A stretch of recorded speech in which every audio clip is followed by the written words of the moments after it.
But in terms of the academy, just going into that, obviously it's arguably the best academy setup in England, in English football, because of how many top level players it has produced.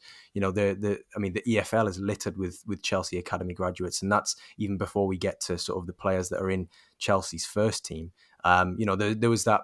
I mean, there's quite a few famous photos from Cobham, but there's the picture of I think it's Reece James, Conor Gallagher, Jan Poveda, who's at Leeds, Mark Gurhey, and then there's a few other young players there they're all about 9 or 10 at that point, but the vast majority have gone on to have professional careers.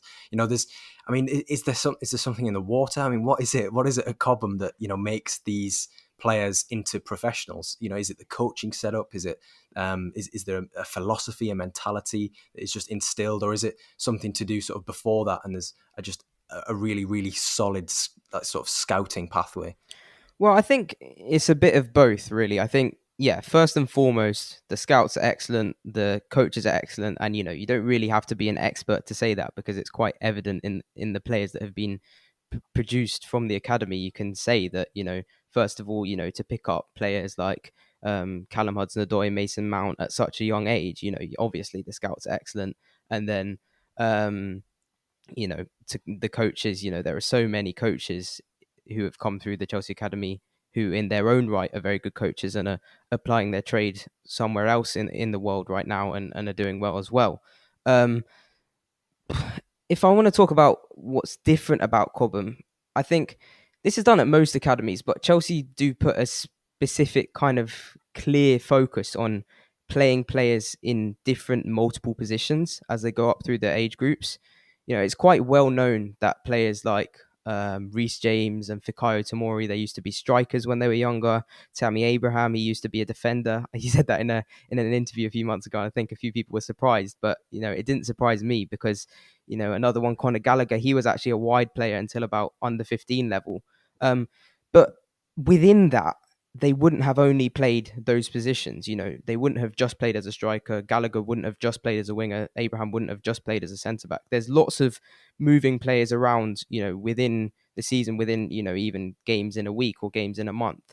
And what you get as a result of that is players who are developed as really well-rounded. And, obviously that makes them more ready than others to do a job in senior football.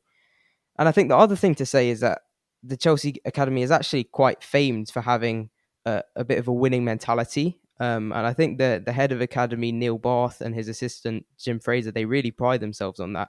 It's seen as quite a vital part of the Chelsea DNA and the philosophy of the academy, if you want to call it that.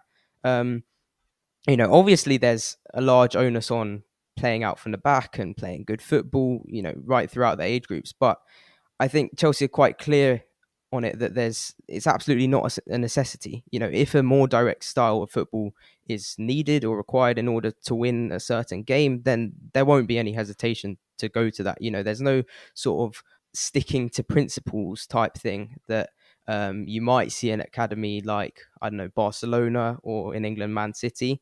And, I'm by no means am I saying that that's a bad thing, but it's just kind of highlighting the difference between that and what Chelsea do.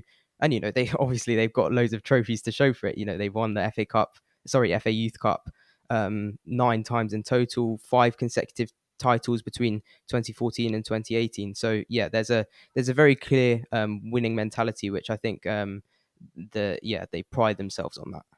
And as well, when you get that reputation, when your academy has such a standing in English football, it then becomes hard to turn down. If you're a really talented young player and you've got offers from a whole host of clubs, then the vast majority of the time Chelsea is going to be, if not at the very top, then it's going to be in and amongst the top of those that you're going to be sort of wanting to go to, because that there is the chance that you're probably going to make it professional. Better than if you were going to go somewhere which, I don't know, perhaps was a little bit closer to home, a little bit more convenient, that sort of thing. So yeah, and of course, I spoke to Jordan Jarrett Bryan about South London having one of the most diverse talent pools in the world, essentially.